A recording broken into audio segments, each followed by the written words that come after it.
চট্টগ্রাম মহানগরীর চাঁদাবাজি, সন্ত্রাস, নৈরাজ্য ও সাধারণ শিক্ষার্থীর উপর লাগাতার হামলার প্রতিবাদে বিক্ষোভ মিছিল ও সমাবেশ করছে বাংলাদেশ ইসলামী ছাত্র শিবির। 23 জুলাই নগরীর চকবাজারের মধ্যে এই বিক্ষোভ মিছিল ও প্রতিবাদ সমাবেশ অনুষ্ঠিত হয়। বিক্ষোভ মিছিলত অংশ লয় ছাত্র শিবির চট্টগ্রাম মহানগরের উত্তর ও দক্ষিণ শাখার শতাধিক নেতাকর্মী। তারা প্ল্যাকার্ড, ব্যানার ও প্রতিবাদী স্লোগানের মাধ্যমে দেশব্যাপী সন্ত্রাস ও নৈরাজ্যের বিরুদ্ধে রুখি দিয়াইবার আহ্বান জানায়।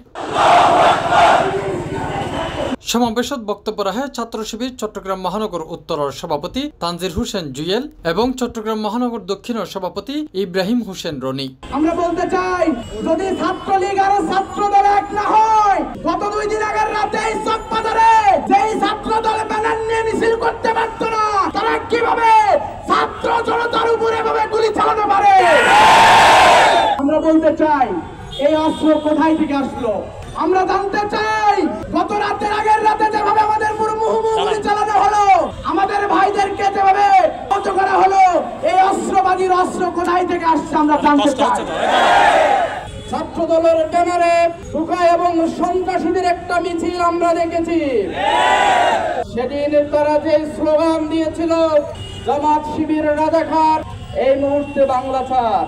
আরেকটি স্লোগান দিয়েছিল, 1-2 শিবির দল, দয়রা দয়রা সবাই কর। এটা কাদের স্লোগান তো আপনারা জানেন? তারা এই স্লোগান দিয়েছিল, তারা কি আছে কোথাও?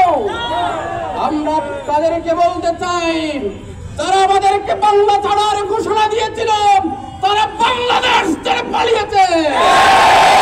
এই স্লোগান দিয়ে তারা আবার নব্য পেশিবাদের পরিচয় দিতে চাচ্ছেন।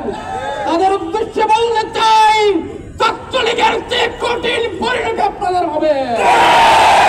সমাবেশ হইতে শিবির নেতাওয়ালায় ঘোষণা দেয়, এই পরিস্থিতির পরিবর্তন নইলে দেশের প্রত্যেক নগর ও বিশ্ববিদ্যালয়ত কর্মসূচি আরও জোরদার করাইব। Tafim Alamgir, C+ TV, Chittagong.